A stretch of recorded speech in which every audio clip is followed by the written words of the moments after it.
জাবের রাদিয়াল্লাহু তাআলা আনহু থেকে বর্ণিত, নবী করিম সাল্লাল্লাহু আলাইহি ওয়াসাল্লাম বলেছেন, মা মিন মুসলিমিন ইয়াগরিসু গারসান ইল্লা কানা মা আকালা মিনহু লাহু সাদাকা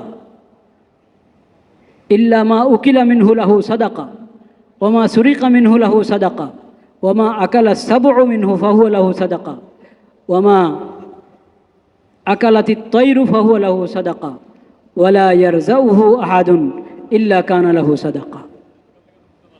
ওই বিষয়টা আরও বিস্তারিত নবী করিম সাল্লাল্লাহু আলাইহি ওয়াসাল্লাম বলেছেন, এমন কেউ গাছ থেকে কাউ চুরি করে নিয়ে গেছে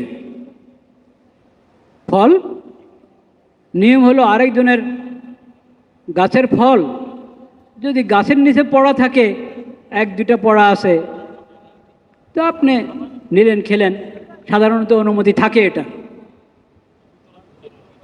বিশেষ করে রাস্তা যেগুলো লাগানো থাকে বাড়ির পাশে বাইরে পড়ে আম, কিন্তু গাছে উঠে ওখান থেকে নিয়ে যাওয়া এটা তো জায়েজ নেই। ঝুলি ভরে ব্যাগ ভরে নিয়ে যাওয়া আম পাড়া এটা জায়েজ নেই।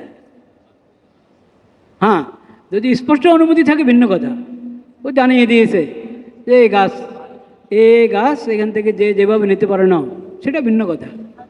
কিন্তু ওরকম কোনো ঘোষণা না থাকলে আপনি এক দুটা, যেটা সাধারণত মানুষের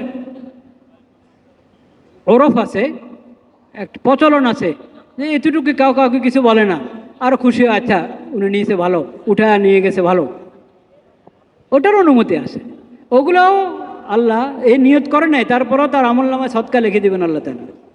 কিন্তু এই হাদিসে অতিরিক্ত যেটা বলা হলো, কেউ চুরি করে নিয়েছে, ও তো গুনাহগার হবে চুরি করে নেওয়ার কারণে, কিন্তু আল্লাহ তাআলা এই যে এখান থেকে নিয়ে গেল একজন, সেই সওয়াব আল্লাহ তাআলা মানে ওটার জন্য একে আল্লাহ তাআলা সওয়াব দান করবেন।